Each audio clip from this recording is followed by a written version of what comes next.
Good afternoon. My name is Sheila Jackson. I'm the Senior Knowledge Management Specialist for the TOPS program, and I'd like to welcome you to our event today. We are very happy and honored to have with us Tim Frankenberger, the co-founder and CEO of Tango International. Many of you are very familiar with Tim. First of all, he's known globally for his work in resilience, and second of all, he stars in a lot of TOPS events. So yeah, we use him quite a bit. So we're happy to have him here today. We really are. So today, Tim will be speaking on resilience and effects on livelihood diversity in Ethiopia, Kenya, and Uganda.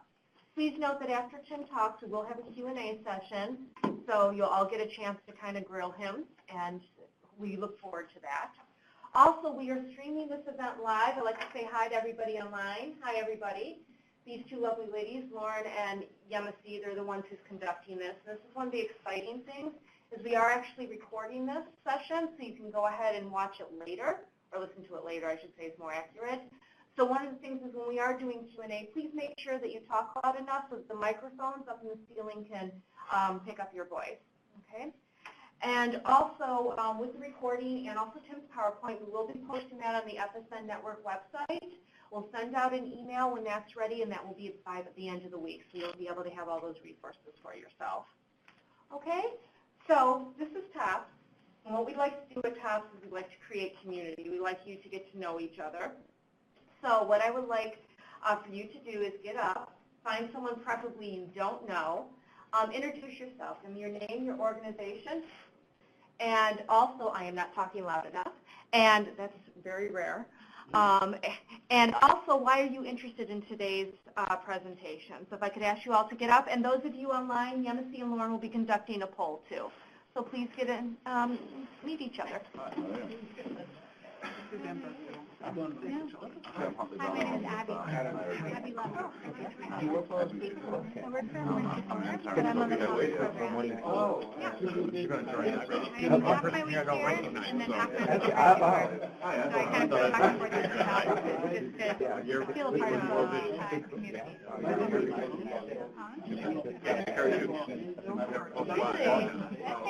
from? I was going to say West Africa, but well, we did actually invite everybody, right? except women.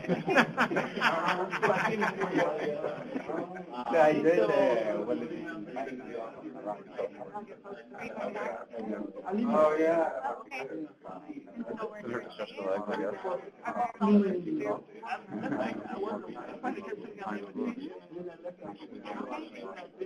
Yeah, you have more than one offer.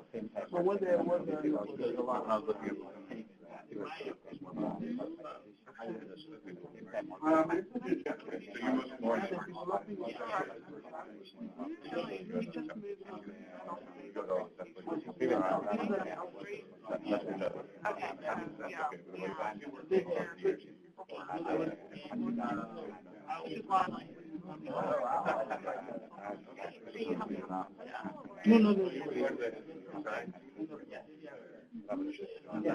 It's child age.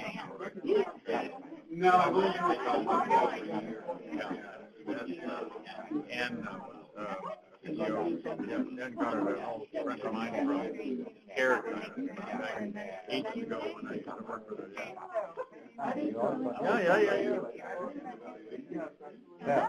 Yeah, but otherwise, that area is beautiful. When you were there? Oh, hi, I'm Sheila Jackson. Hi. I'm the Brown Egg Association. I'm an intern with IRB. Oh, wonderful. And what brings you here today? Well, we have a phrase project, so wonderful. I thought it would be perfect. Yeah, good. So you from, I'm trying to place your accent. I'm from South Carolina. South Carolina? Really? Okay. Well. I always get the foreign thing. Yeah, because it doesn't sound like, I mean, I lived in Atlanta in Tallahassee for a while, and that does not sound like the South. So, well, good. Welcome. Glad you came. Yeah, thanks for hosting. Sneak out, nobody will notice. Okay, so if I could ask you all to sit back down again.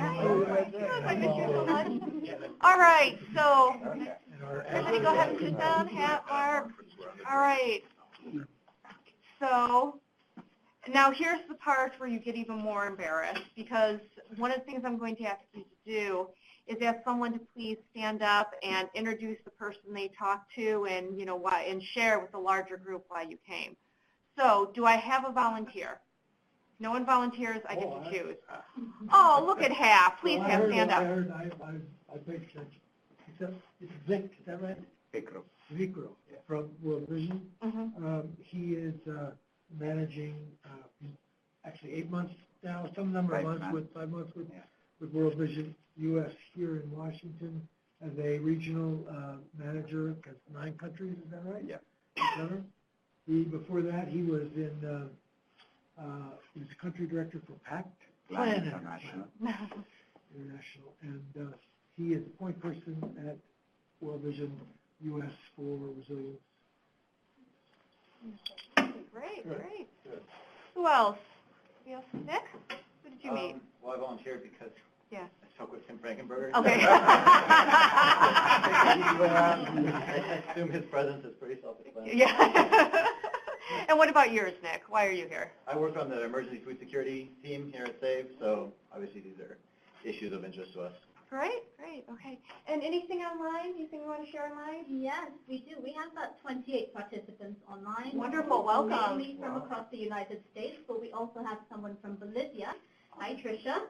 And all our participants are very familiar with the concept of resilience, but they've been a bit shy about sharing what they hope to gain from today's session. So someone wants the latest from Tim and Tango on cost-effective means of truly measuring resilience, and someone else wants to become part of the discussion and engage in relationship building. Wonderful. That sounds great. So They should be informed of the resilience task force. That's what I was just going to say. Okay. So yes, so with Tim and also Lori Starr, we are at TOPS forming a resilience task force. So as far as building that relationship and everything, we will be more than happy to, when we send out the follow-up email with the recording and also Tim's presentation, information on how you can join the Resilience Task Force to keep the learning and the conversation going. So, all right, so without further ado, I would like to welcome Tim Frankenberger. He is going to present today the effect of livelihood diversity on recovery and shock impact in Ethiopia, Kenya, and Uganda.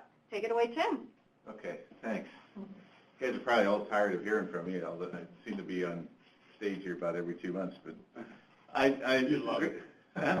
We love it. You love it. It's a great opportunity for me to share with you all the research that we're working on as we're going into more depth on some of these deep dives in the data sets that we already been collecting around resilience. So what we were really interested in was trying to understand some kind of deep felt concepts that people always think, well, if we can just get people to diversify their livelihood activities, then they'll be able to manage shocks and stresses more effectively. And can you hear me? They can hear you just as well. I don't want to stand in front of the slide. Oh.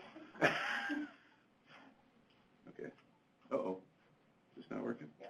Wait, I'll take care of that. There we go.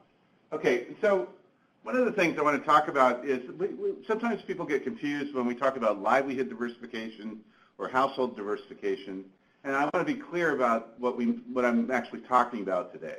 And so when we think about livelihood diversification, we often think about the different kinds of economic activities that people are engaged in. They might be involved in farming, they might be involved in off-farm employment, they might have other ways of generating income. But the livelihood diversification is mostly around the economic activities that they're engaged in. But when we talk about household diversification, these are the other strategies, not just the livelihood stuff that people do, but the other ways that they actually diversify to manage risk. And so it's a little bit broader concept. It's a little bit covers things like social capital, that how people use social capital to diversify. But what we're mainly going to be talking about, I'm going the wrong way. Here we go. What we're mainly going to be talking about today is livelihood diversification. But before I get into that, I want to talk a little bit about what we really are talking about in terms of household diversification. So people will diversify by using different kinds of technologies, different cropping and livestock systems. They'll diversify in terms of the kinds of cropping patterns they engage in. particularly if they live in environments where you have multiple ecologies. You could plant up the hill, down the hill. You might also combine food crops and cash crops so that you're taking advantage of being able to sell cash crops for generating income. You might be combining your crops with your livestock. So again, you're using livestock diversification as a way to also diversify your income sources. You're adjusting your farm practices and off-farm practices to different eco-niches in the areas. So some villages live closer to markets, and so they might have more opportunities to diversify than areas that are more isolated.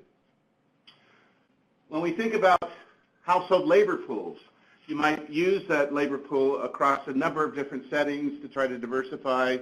You use different forms of social capital to both bonding, bridging, and linking social capital to try to make sure that you're able to manage risk.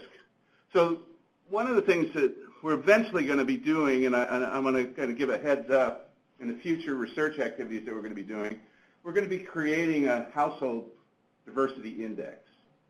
So that takes in more than just livelihood diversification, because we think that household diversification really is a way to help people manage shocks and stresses more effectively than just livelihood diversification. And so you're going to see what's interesting and what's complicated about livelihood diversification here in a second. When we talk about livelihood diversification, I think it's also important to understand that when people are engaged in farming or they're engaged in pastoralism, they can still be very diversified.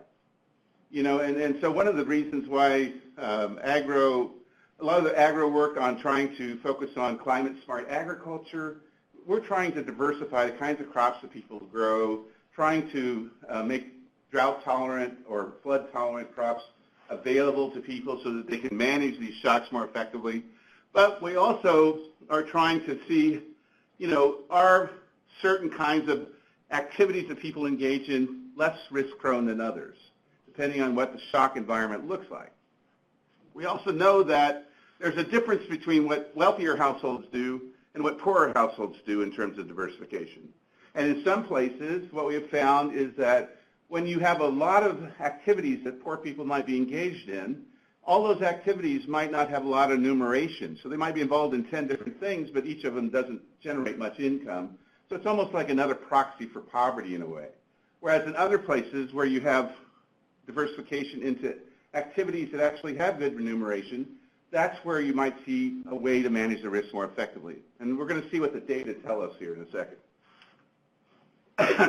When we talk about pastoral livelihoods, particularly in the arid areas that most of the study comes from, you'll see that a lot of pastoralists are very diversified in the way that they take advantage of different pasture lands, different water sources, mobility, the kinds of products that they actually produce. And so when we think about diversification, I don't want you to always think, you know, climate-sensitive agriculture, non-climate sensitive income generation. Because even within climate-sensitive agriculture, climate-sensitive livelihood production, you can have very, very diversified systems. And so sometimes when we think that, okay, let's make sure that these pastoral groups actually have other off-farm employment opportunities that will make them better able to manage shocks and stresses, maybe not. We have seen other studies that have shown that, particularly in a study that was recently done by Cornell in China, that diversifying into off-farm employment did not make those pastoralists better able to manage shocks and stresses than just allowing them to pursue their pastoral activities. What really important there was restricting their mobility. That's what had a negative effect on their ability to manage risk. So in East Africa, we know that livelihoods based on pastoralism are a big deal. They generate billions of dollars. They're very important. And what makes those systems work effectively in managing risk is that they're very mobile. They also take advantage of geographic diversification. The mobility of these herds, livestock to move to better pasture and water resources.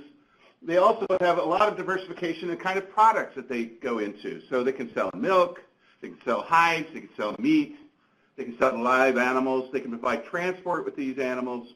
So there's a lot of income generating across all of these products that pastoralism generates. So when I talk about diversification then, I want you to be clear that there's a lot of diversification in pastoralism already, and that it's something that we have to really look at in terms of the costs of moving people from pastoralism to more off-farm employment. So this study is trying to look at empirical evidence about, does livelihood diversification make a difference in allowing people to be more resilient to the shocks and stresses that they're exposed to? And so we had two major projects that we're pulling from in terms of the baselines. We had the Pastoral Area Resilience Improvement Market Expansion Project in Ethiopia. This project is mainly focused in the Somali region, the Borana region, and what's the other? Huh? Yeah, Afar region, right. But our impact evaluation was only in Borana and in the Somali region. The BRACE program that we're also pulling from is working in Wajir, Kenya, and Karamoja, Uganda. So we're pulling from 4 different kinds of agroecological zones and are looking at this diversification. So we have several hypotheses that we're trying to test with this data.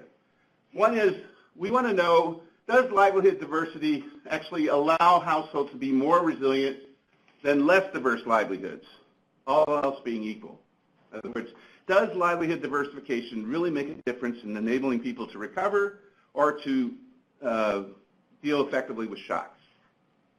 Second, we want to know, are wealthier households able to diversify their livelihoods more than poorer households, all else being equal?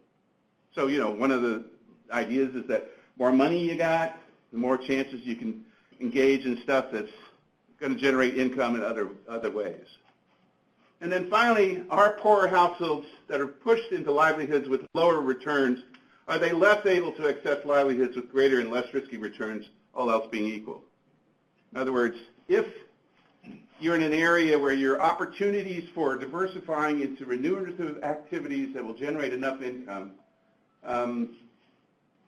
if you aren't able to do that, then are you going to be able to manage those shocks and stresses just as effectively as somebody that can do that?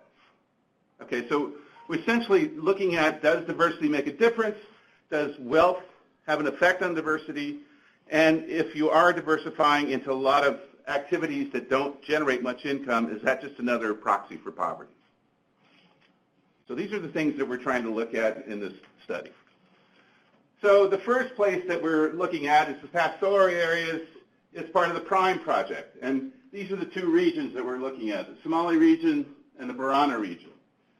So the data comes from a baseline that was carried out in 2013, but we also have an interim monitoring activity, and some of you have already heard me give that talk a couple of months ago on the interim monitoring results, but this is mostly on the pastoralist and non-pastoralist groups in this project area. In the braced area, which, as I said already, in Wajir in Kenya and the Karamoja region of Uganda, both of these projects, by the way, are being implemented by Mercy Corps. So both of these projects have goals of trying to enhance resilience in these areas. They're trying to build the resilience of these program areas. These are primarily pastoral and agro-pastoral areas, very dry, arid areas. So again, we have these baselines.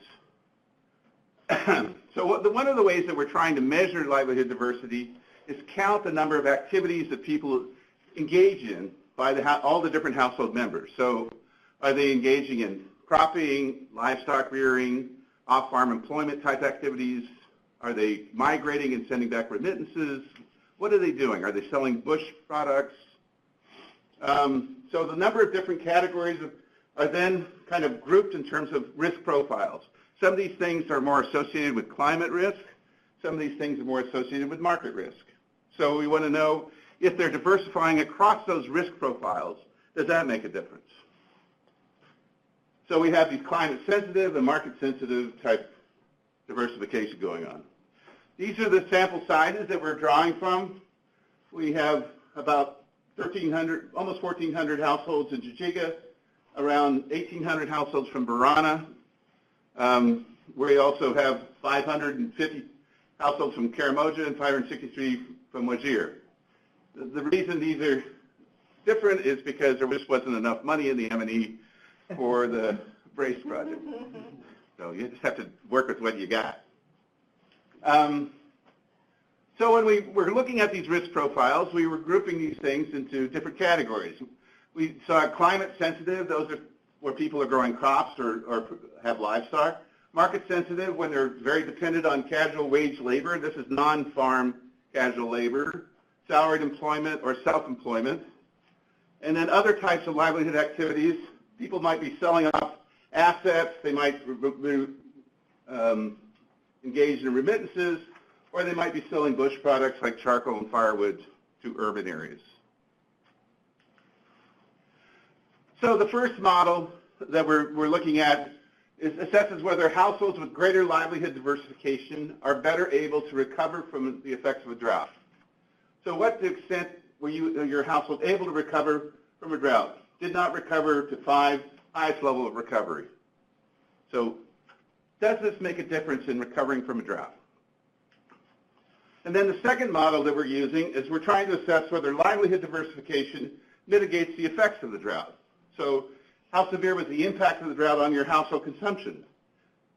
It didn't have any effect on your food consumption. It had a moderate decline, or it led to a severe decline.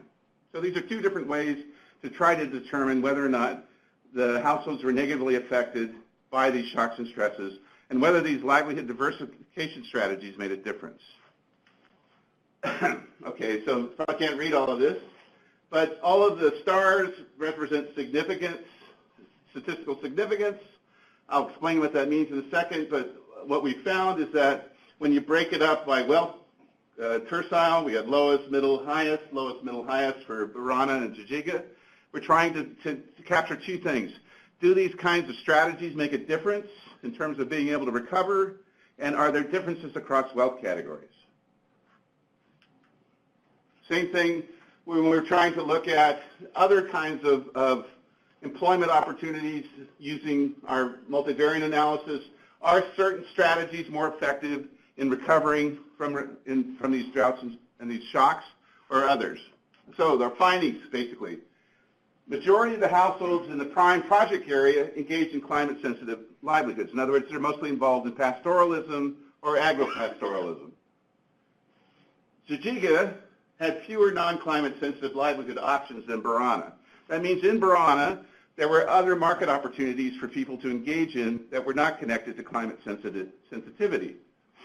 What we found is that more wealthy households engage in climate-sensitive livelihoods and distress sales than poor households. Why is that the case? Well, it's because they have a lot of assets that they can sell if they get in trouble. So you can sell off your animals, or you can sell off other things to manage that shock or stress. One of the reasons why you build up your herds is you can reduce some and still manage. Poor households don't have that leverage of all those assets, so they have to turn to more wage labor, selling bush products, relying on remittances and assistance from the wealthier households in terms of informal safety nets. Okay, so essentially what we found, though, is that livelihood diversification, the mean number of livelihoods, is positively associated with the recovery in Barana but not Jijiga. Why is that? Why would we find that Barana was more effective in managing the shocks and stresses than Jijiga was? Well, what we found was the kinds of activities that Barana engaged in, the households in Barana, were more remunerative off-farm employment opportunities. In other words, they had a certain level of income that they were able to achieve from these different interventions, these different activities that enabled them to manage that risk more effectively. Whereas in Jijiga, we did not have as many of those kinds of activities that generated enough income to help them manage those shocks. What does this tell us? Well, this tells us that there might be a threshold level in terms of return that has to be achieved before it actually allows you to manage the risk effectively. It's not just engaging in bush product sales, it's not just engaging in firewood sales or wage labor. Just because that's another different activity that you're engaging in, it's not going to make that big of a difference in your recovery. it has to be a certain level of income coming from those activities to enable you to manage it. So in Jajika, we didn't have as many of those opportunities, but in Borana we did. Also, households in Borana that only engaged in climate-sensitive activities, that weren't engaged in these other off-farm employment activities, they were less likely to recover than those households that were more diversified. So our rule of thumb holds up in Borana. In other words, if you diversify into other risk profiles with your income activities, it actually does make a difference in your ability to recover. But if you're engaged in salaried casual labor, as poor households do, and not in self-employment or salaried work, you're less likely to have a recovery. So the kinds of engagements that you have in terms of activities makes a difference. So one of the things that we want to make sure people understand from this is that it's not just counting up the number of things that people do in terms of diversifying livelihood activities, it's how much of those things actually return that you engage in. Now, when we looked at the Wajir and Karamoja area, we had a similar pattern start to show up. So again, the statistical things are things that really make a difference in people's ability to manage the shock impact.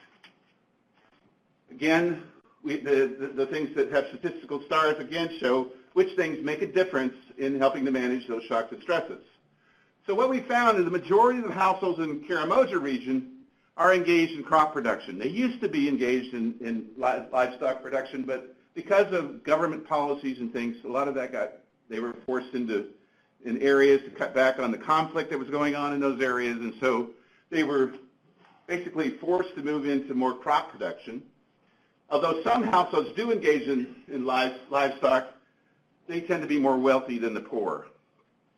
So across the categories, households in Karamoja engage in the sale of bush products, self-employment, casual labor, and relying on assistance and gifts. So in Karamoja, there is a lot of diversity in terms of economic activities, but none of them pay off very much. Okay, so they're not able to manage the shock that effectively, even though they're very diversified. Whereas in Wajir, what we found is that households were still able to engage in activities that had a higher return. And so in Wajir, it did make a difference in being able to manage the shocks and stresses in those areas.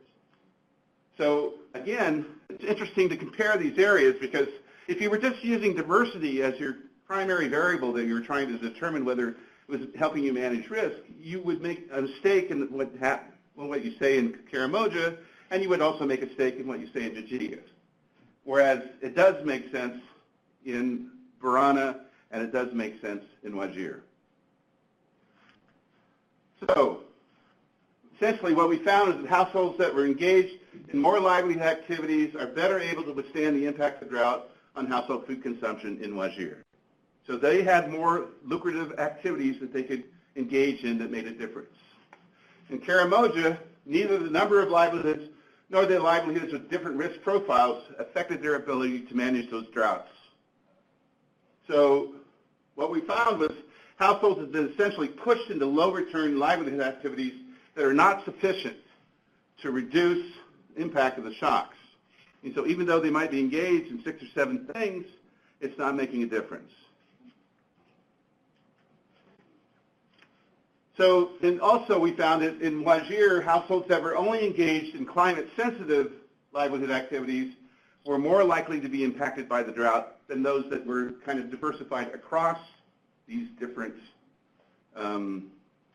risk profiles. So, what do we conclude here? It's very important to be context-specific when you talk about livelihood diversity as a way to manage shocks. So, diversification as a mechanism to cope with shocks and stresses needs to be better understood in the local context in which a program is being implicated. So diversification can work where opportunities exist to engage in high return activities. Then it makes a difference for managing shocks and stresses. Non-climate sensitive activities that have high return are important if you're going to be managing risk in those areas.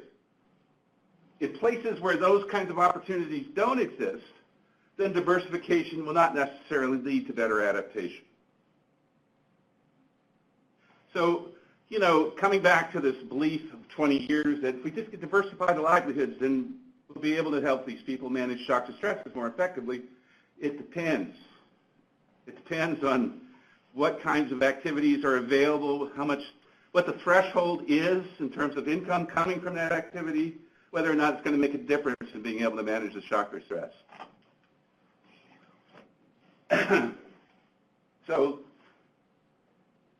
livelihood diversification does make a difference when the returns are high. So asset accumulation contributes to better adaptation. Also, multiple activities with low returns pretty much allows people to survive, but not necessarily to manage the shocks. So I guess what we need to start focusing on is what is the threshold level that we need to make sure is in place that allows people to actually manage those shocks and stresses more effectively. What is the minimum income that has to be returned, that has to come from those other activities that we're trying to encourage? And a lot of your projects are trying to, you know, you're trying to build skills for alternative employment opportunities. So what's important is what is the return on that investment in terms of the income that's coming from those alternatives? It's not enough just to say, well, now people are doing petty trading and so they're able to manage the shock better, because that may not be the case. And the other thing I wanted to say here, as I started out in the beginning, we're starting to develop a household diversification index, which is wider than just livelihood diversification. So we want to know how people combine not only the way that the economic activities that they engage in, but the social capital that they engage in and other means that they have for diversifying against shock. Is that diversification index going to be a useful measure for you guys when you're actually trying to determine, is your project making a difference in helping people manage shocks and stresses? So we're working on that right now. We should have a prototype of that within the next month. And then we're going to again go back in and look at all these data sets and see if that makes a difference. Okay, stop there, open it up for questions. And just to remind everybody, remember we are streaming this live, so please talk loud so that the microphones pick up your questions and also Tim's answers, and we will be taking questions from online. But first, anyone in the room have a question or comment for Tim? And Dan? Hi. Really appreciate this. I'm just wondering, did you look at the differences between female-headed households, male-headed households, or take into consideration the gender aspect? We did. That's actually another slideshow. Okay. Stay tuned. And that will be when? Well, I actually had one to present, but I thought if I took too long, then I wouldn't be able to do it in this one. So. Yeah. Yeah. How will we be able to look at the household as a system? Okay, livelihood is one, but what is really recently emerging is also the issue of resilience that you have brought in. But now we are also talking about fragility, which is more of relevant also in the context that you're discussing, pastoral, arid, semi-arid context and what have you. So how do we make this connect and link as a system? Because the household is indivisible. Sure. What we're trying to do, and we're working closely with Mercy Corps on this, we're trying to create assessment approaches that actually take a systems perspective.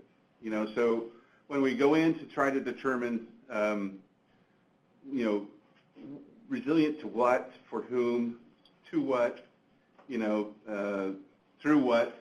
I think I got the four right. The idea is to really look at the market system, the social systems, the agroecological systems, and how these communities are embedded in those things. And then what kinds of opportunities, constraints to those systems actually present households and communities for being able to manage shocks and stresses. And then where are the key leverage points that we can focus on so that when you actually do a theory of change for your projects, that you actually are focusing on the right things that make a difference. So one of the things that we're recognizing is that you need to have community resilience to be able to manage idiosyncratic shocks more effectively. Okay, and what I mean by that is that if you have very weak social cohesion in an area, it's going to be very difficult for people that are experiencing individual shocks on their own household, whether that be the death of a family member, illness, loss of a job. You know, one of the things that community, particularly through collective action, provides informal safety nets. It has other things that they do together that is going to make a difference for allowing you to manage individual shocks and stresses yourself. Now, you need these wider systems kind of connections to manage these larger collective risks that people are exposed to.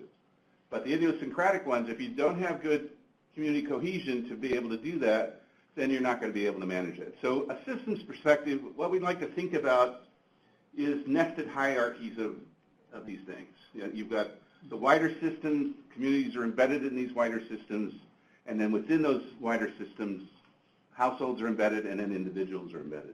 So when you talk about transformative change, you know, it can be sociocultural change, or it could be enabling conditions like the institutions, the governance that's going on in an area. Those systems level changes have to take place in the long term if you're going to bring about resilience. And we can do all we can to help people absorb shocks. We can create all kinds of livelihood diversity opportunities to adapt to shocks, but if we don't have those transformative things in place, then any long-term collective risk that actually hits is going to actually wipe out our gains. Before we do another one in the room, we have a couple questions from online. So Lauren and Yemisi, you go ahead and tell us those. So David asked, in practice, how did you distinguish between climate sensitive and non-climate sensitive activities?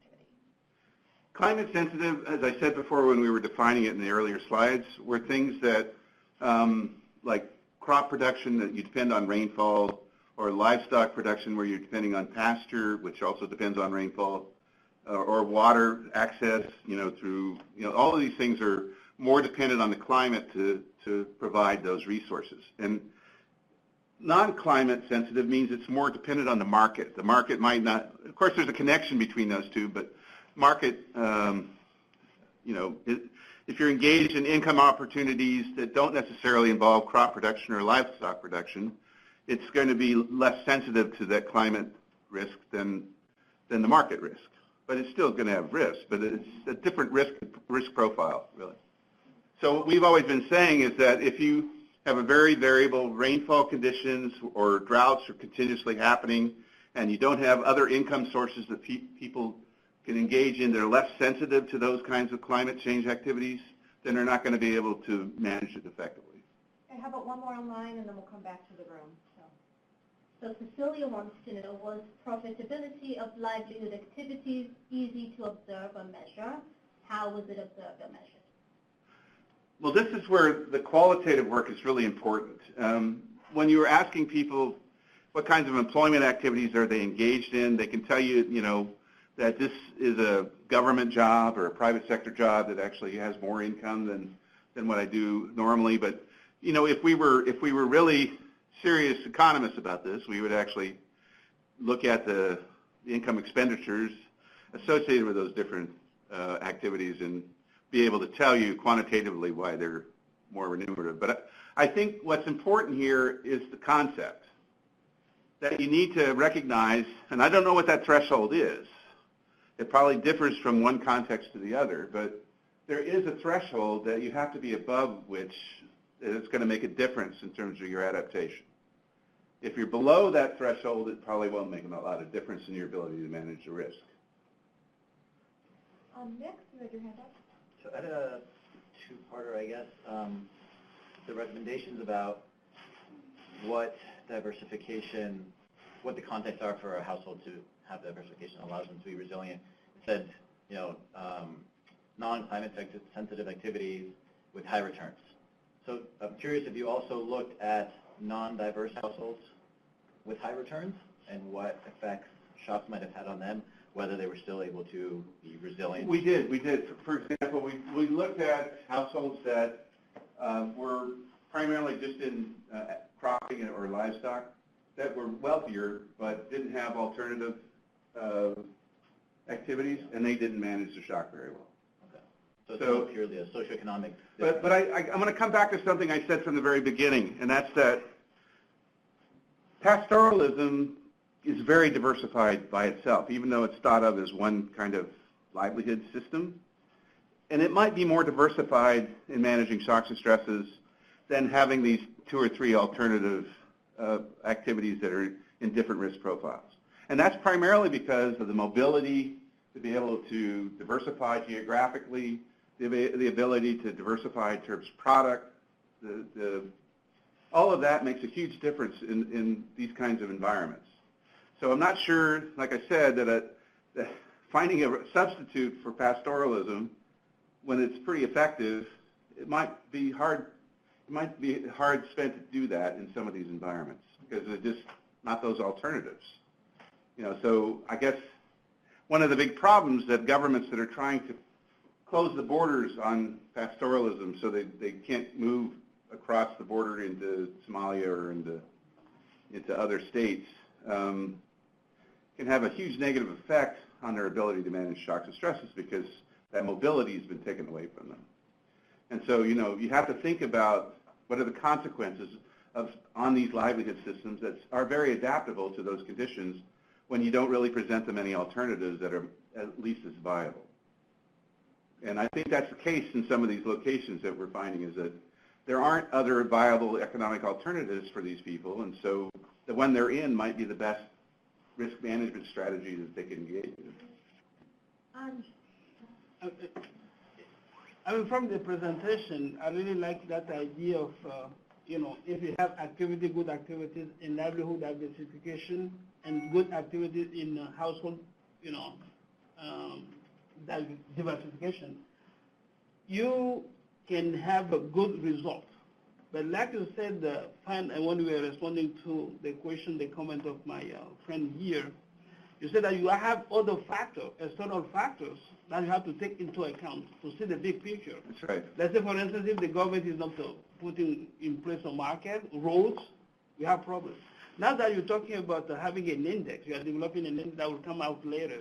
So how do you think that we can have some kind of picture of those external factors that can enter into the result that we're trying to achieve? How you can develop that kind of index? Well, one of the things that, we believe in the work that we're doing in these 3 kinds of capacities. We think about absorptive capacity, where people are able to manage the shock and stresses in the kind of immediate term.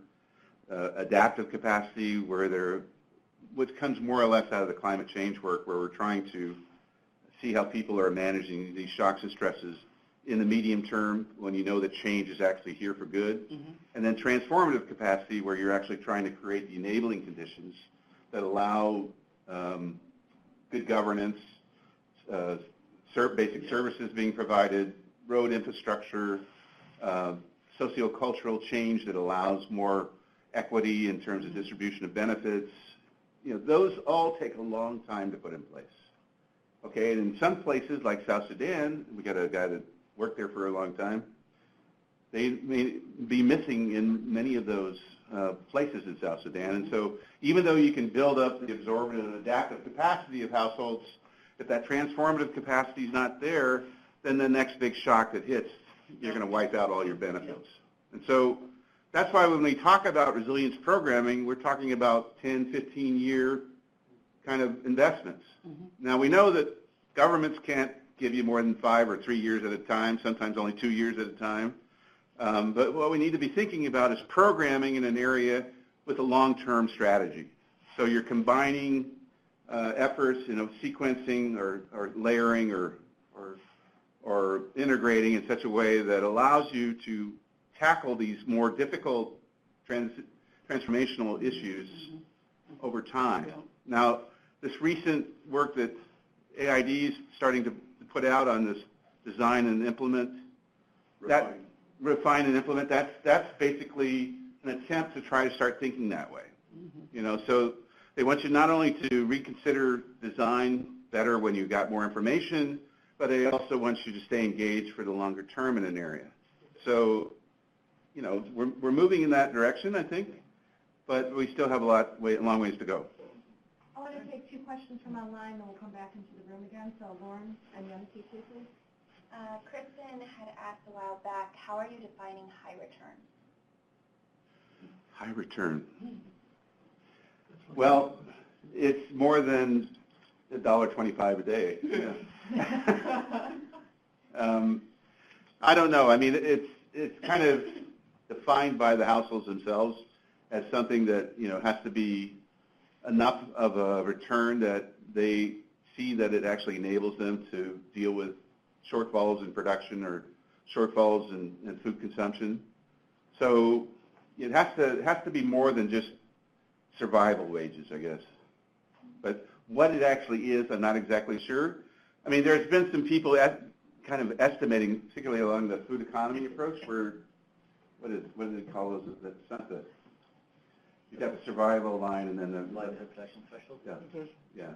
So it's kind of that kind of concept where you have to have enough resources available to you that allows you to manage these shocks and stresses. Another one from online? Kristen also wants to know, given that these findings were based on questions responding to a climate shock, do you think they would hold for resilience in the face of other types of shocks? What about resilience over the long term to ongoing stresses, or would that be extrapolating too far?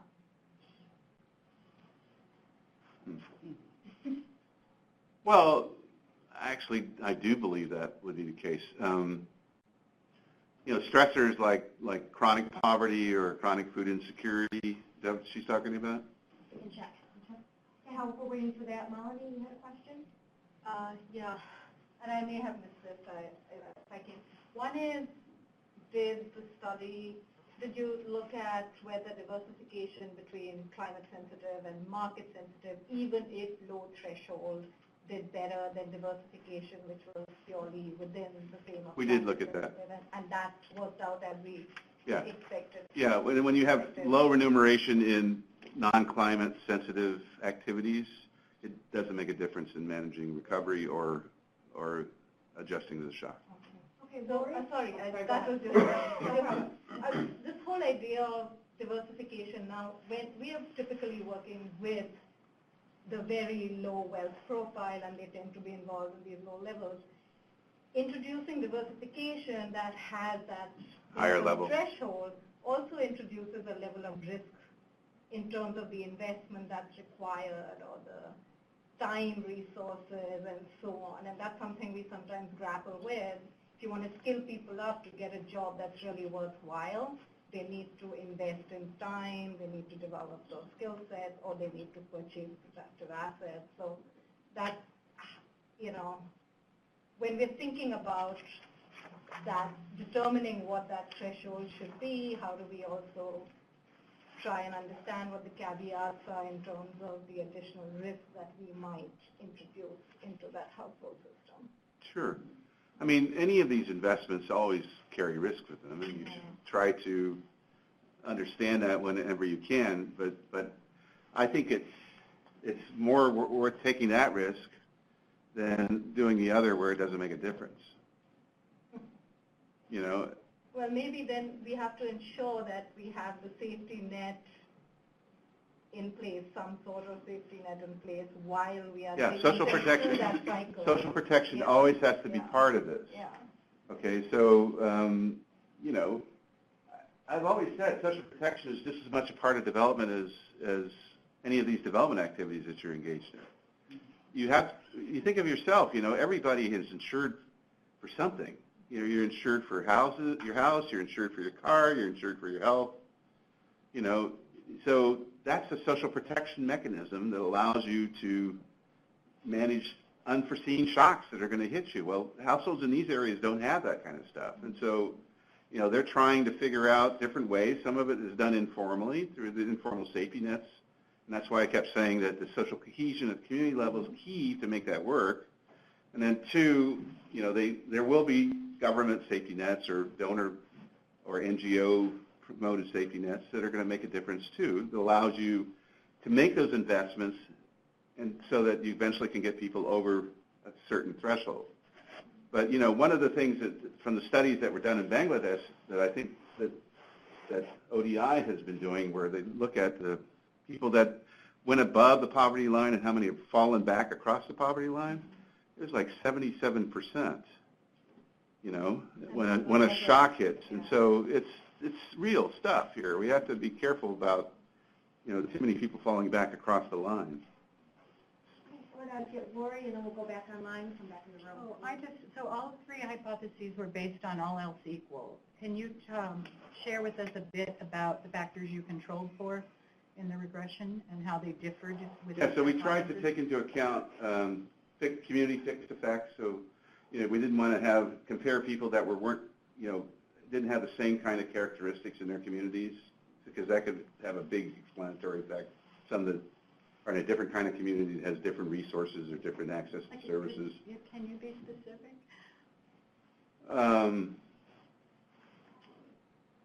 Community fixed effects?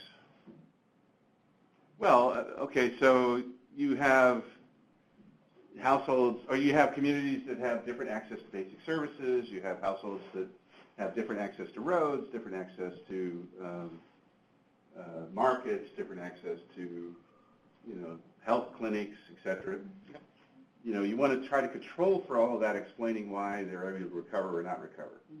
Then we also are looking at similarities in terms of socioeconomic characteristics of households, trying to make sure that those that have higher dependency ratios aren't accounting for why these differences exist. So you can hold for a number of household characteristics so that you're really comparing the things that you're trying to compare. Education. Yeah, education, so gender even. So we're trying to make sure that we're isolating the things that we really want to measure and that aren't explained by all this noise from either the community or the households that could account for why these differences exist.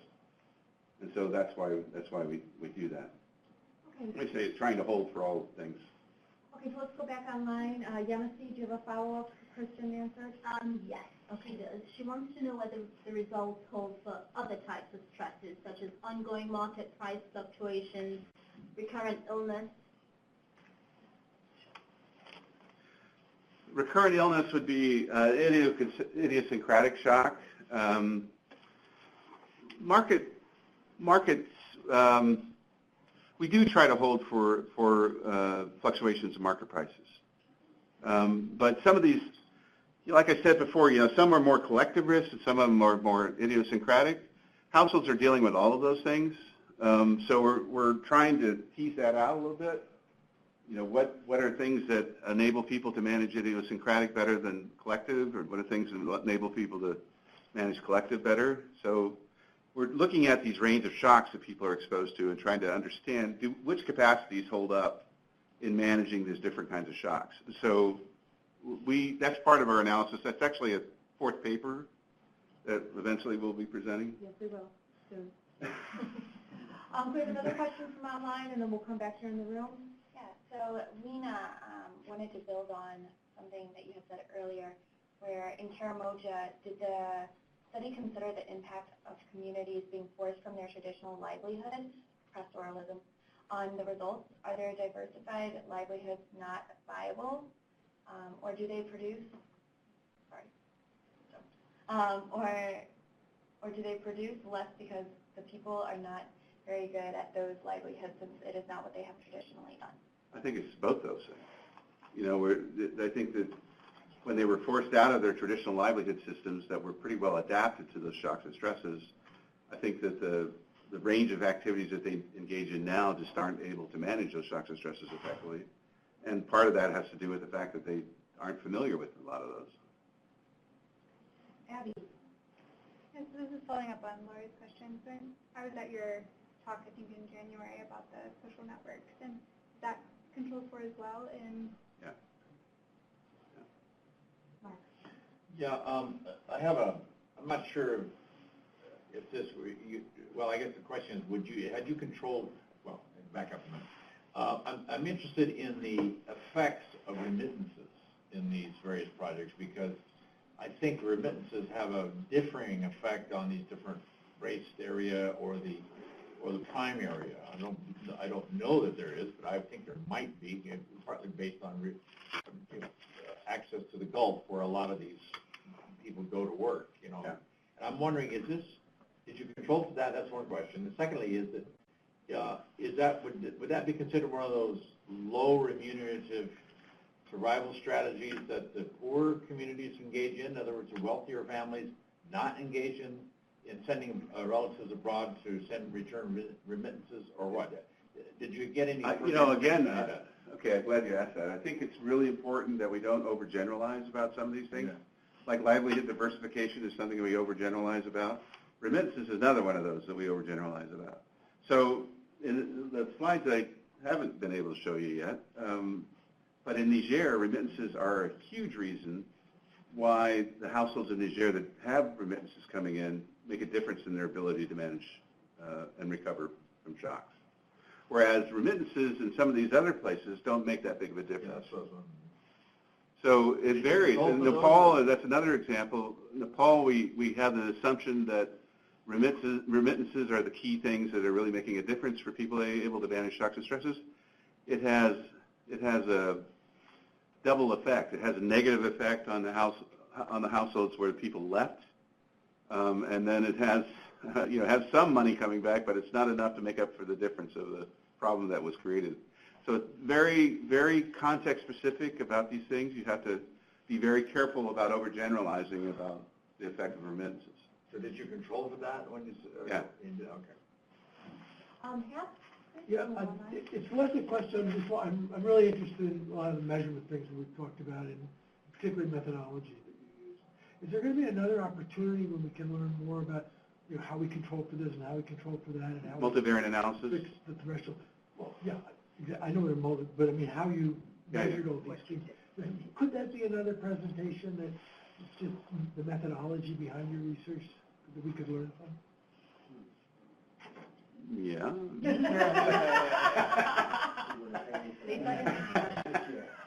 So is it in the paper? Yeah, we could do that. Yeah. Is it in the paper? There is in the annex. We show the bigger equations that what we were controlling for. So. Well, we could also look at maybe doing a presentation to that in the future. So yeah, just in case you have more questions. So I want to go back online real quick.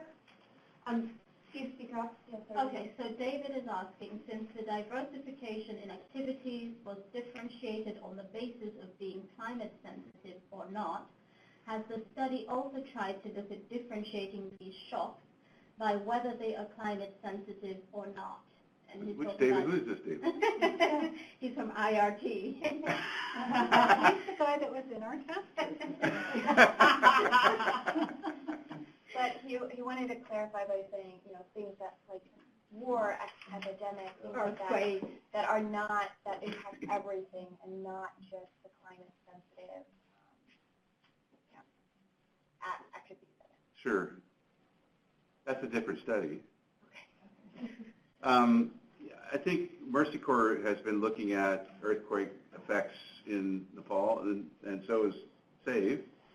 So I think we probably will have some learnings from that coming out of Nepal, but not in our study. Yes, but it would be completely different. How about another question from online? Not yet. Not yet? How about here in the room? Anybody else? Do you have examples of these non-climate sensitive income generating activities or labor opportunities that organizations have actually been not being a government employee or these steady jobs or steady incomes that we can't really influence? I think a lot of these MFIs could be those kind of activities if they generate enough income for those people engaged in them. Like a VSLA level group or something? No, not a VSLA, not a savings group, but a micro enterprise type activity. So, I don't know, does Mercy Corps have some good examples?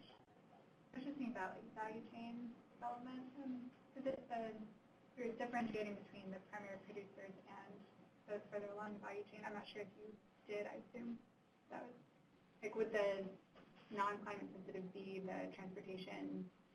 Would you put that in that category? Yeah. So I think if you're developing further that.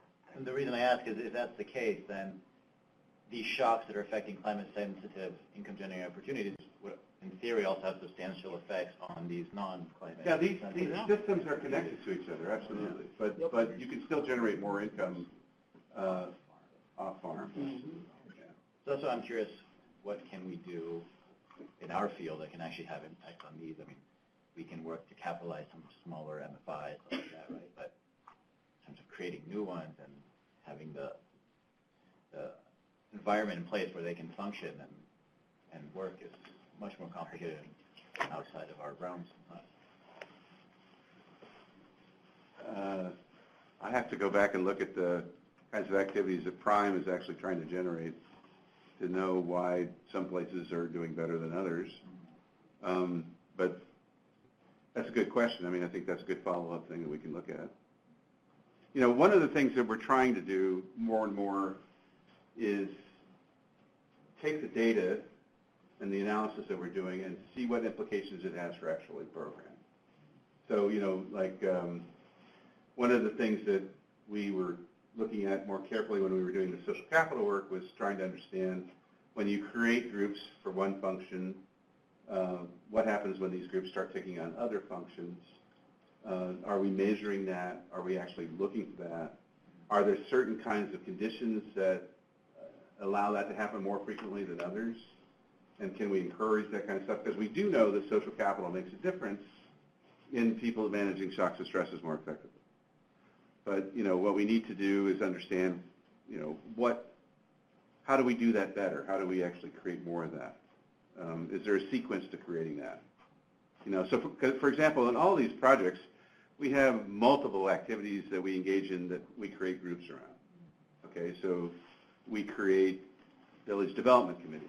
We create farmer producer groups. We create care groups. We create VSLAs. There's about, I don't know, 7, 8, 10 of these things. Okay, so are some of these that are more function specific going to be something you do after you build up a certain amount of trust and social cohesion in the community first, particularly in a place where the community doesn't have much? Okay, so is there a sequence to how you introduce groups? That's something that some of this research, I think, can help us understand a little bit better as well. And that should also feed into the way we do design, the sequencing of design.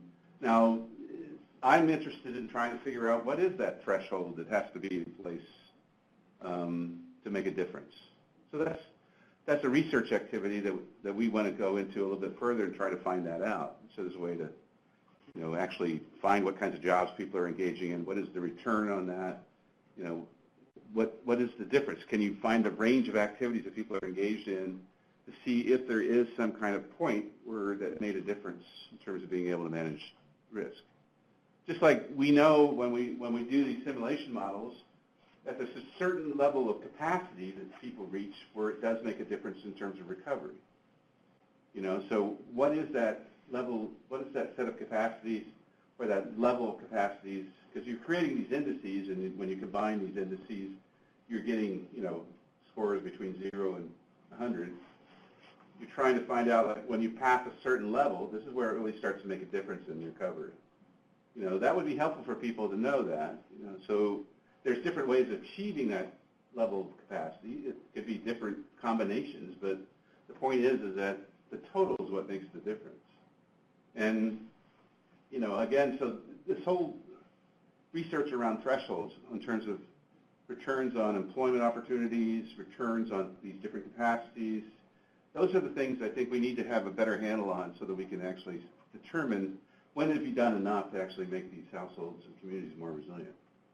Because you're never going to know, because the 100-year flood or the 100-year drought may not hit in your 5-year period that you're there. But, so you don't know really whether or not they're going to be able to withstand that one. But you might be able to make sure that they can handle the 20-year flood or the 20-year drought, and then that we build a, what do you call it, the social protection mechanisms to handle the rest of it. But, yeah. Huntley, and then Half. Thanks. Maybe I missed this, but I was just curious if you controlled for the natural environment that these communities live in. Or, I mean, I'm not familiar with all the individual regions personally. Are they all a similar climate? I mean, obviously, if you live in an arid, very arid climate, your opportunities for diversification are probably more limited than if you're in a place that receives more rainfall. That's right. But what was interesting about this is, so Wajir is a very arid area, and Jijiga is a very arid area. But both were different in the way that livelihood diversity made a difference in those areas. Varana is more pastoral, but they were engaged in more lucrative activities that allowed them to diversify in a way that allowed them to manage those shocks and stresses better.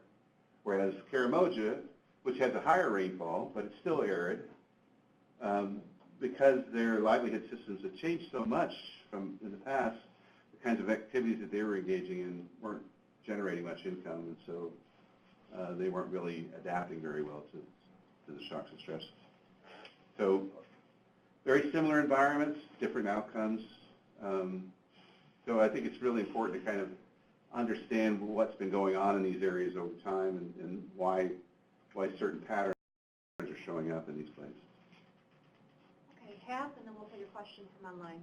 It was just kind of a follow-up to this. So as you're looking at so one of the things you're looking at, kind of coming up with an income remuneration factor, that any of those elements of the different profiles would have a different kind of effect, a different return factor. I don't really understand what you're asking. So that it's one of the things you're coming up with, or pointing yourself towards, is that developing some kind of a measure of this income risk profile or set of elements in it has a higher income remuneration, and you want to put a factor to that, a number, an index that some are higher than others. And so we're looking at different income practices in our projects.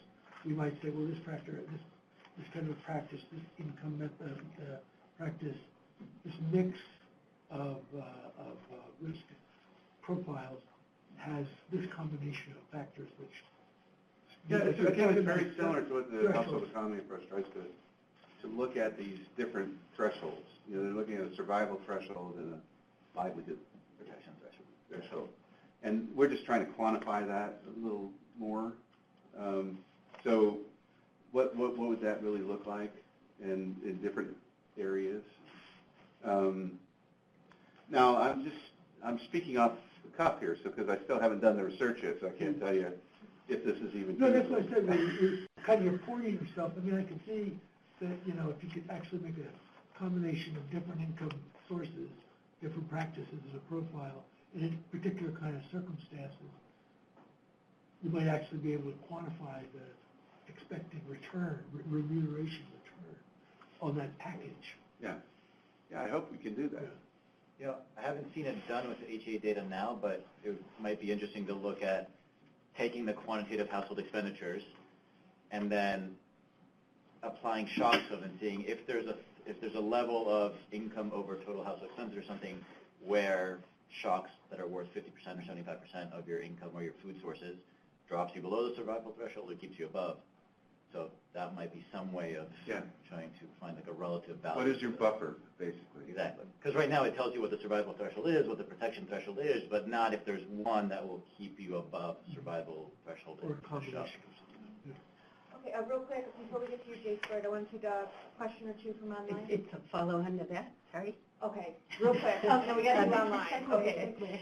It's interesting that, and I'm not sure that I understand the cost of the diet fully after one training, but it actually quantifies nutritional adequacy and the cost of that, where my understanding of food security is a little bit, as a nutritionist, I'd call it a little bit looser of term.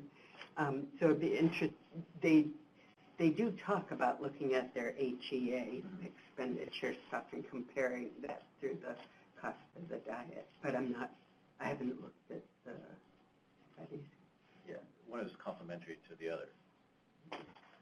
Yeah, and I think, again, I point you to some of this research that people are looking at in terms of people moving above and below the poverty threshold, you know, and some of the studies that ODI has been doing on that. They're very interesting, and particularly in Bangladesh, there's been some really good work done on this. So they're all kind of related, you know, like you have to be at a certain threshold to be able to absorb those shocks so you don't slip below the poverty line again, you know, and what is that? So I think we're all kind of pointing in the same direction, but we're coming at it from different research angles. So I think this is probably the next frontier.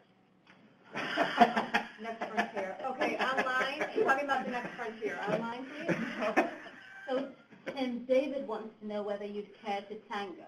He says they're very interested to work with you. And Lauren is asking, what type of research should organizations be doing to better understand the dynamics in a specific context of how to support more adaptable or viable livelihoods for that context? Well, I think some of the same kind of research we're talking about here, where you would look at different kinds of diversity that they're engaging in and trying to understand, are those just a combination of very low remunerative activities, or are some of them more viable than others? What are the potential for increasing opportunities around those more viable ones? You know, one of the things that we really noticed when we were doing kind of resilience work in 2007 in Ethiopia across 11 agroecological zones was that those communities that were closer to market towns have a much greater opportunity for diversification into non-farm activities than those that don't. Okay, so you have to kind of look at the limits of what you have opportunities to do first. And then, you know, kind of explore your options in those kinds of different environments, you know. So some of those places that don't have great opportunities for engaging in other economic opportunities in their context probably turn to having members of the household migrate to somewhere to start generating income and sending it back. So you start seeing more of an investment in bridging social capital, so that, you know, you're still diversifying away from the risk profile that you're in by putting people in a town or even in Minnesota, Somalis, that are then sending money back to help manage the shocks that are going on in Somalia. So the idea is that there are different ways to diversify, and there are different, depending on what potential you have in a particular context.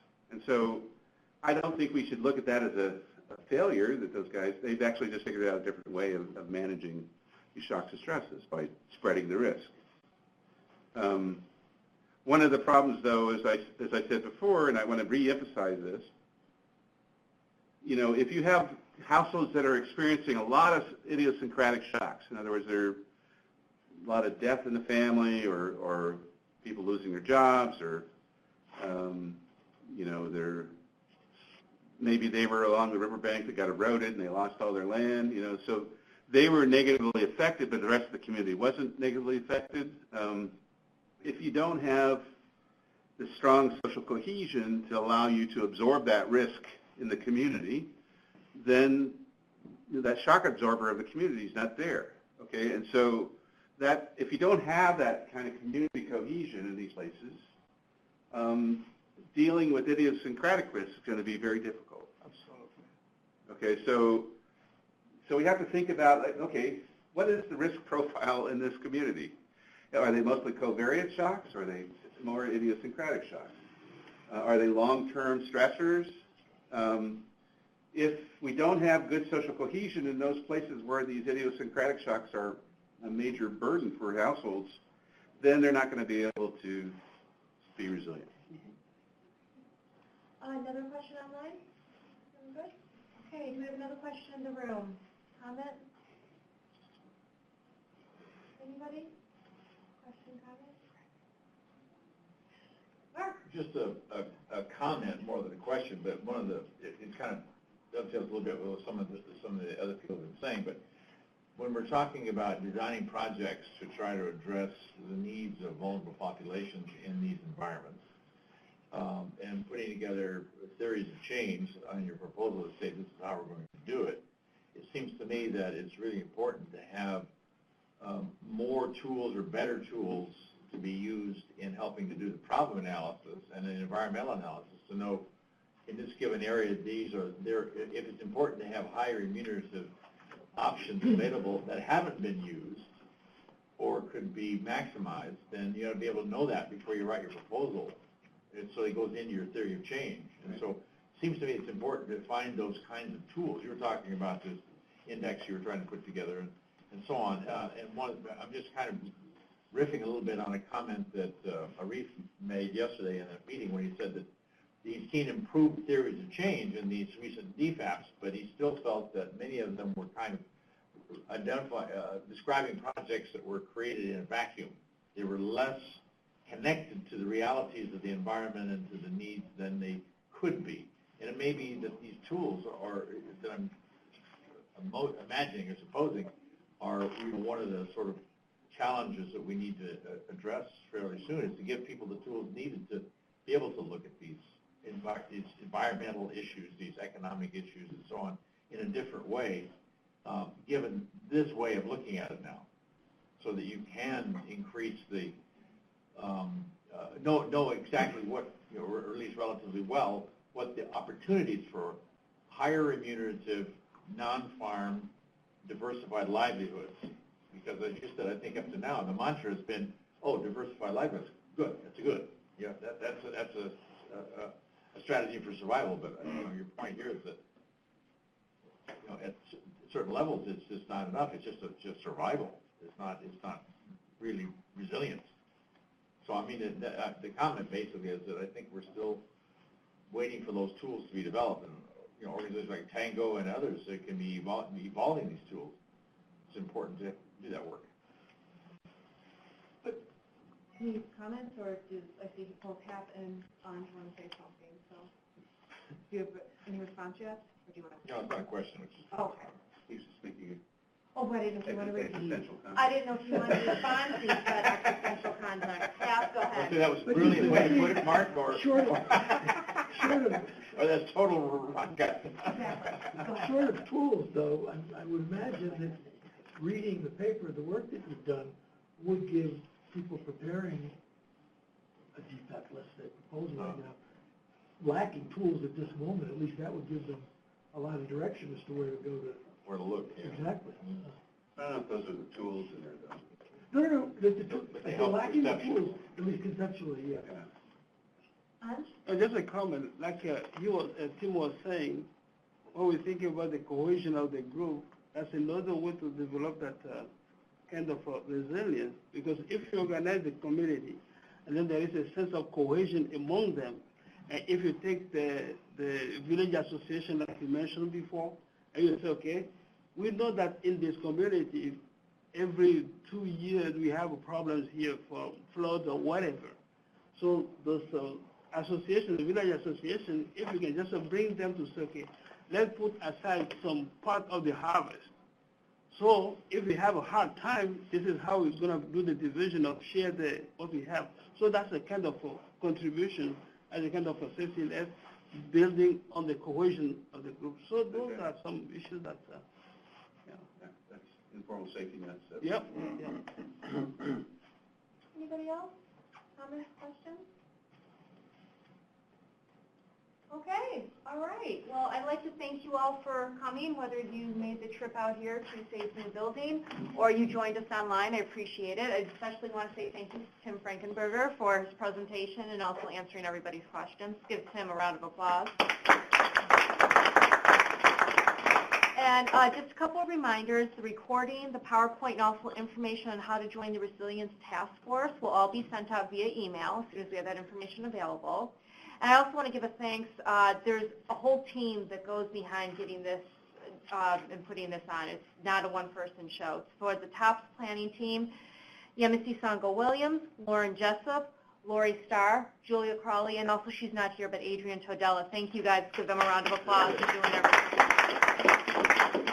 All right, and please, I just say keep checking the FSNS newsletter, be on our listserv for upcoming events, whether they're with Tim or in different subject areas. So thank you all. Have a good night. Thank you.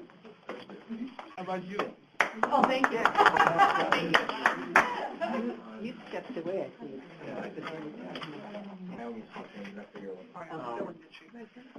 No, I'm sort of helping.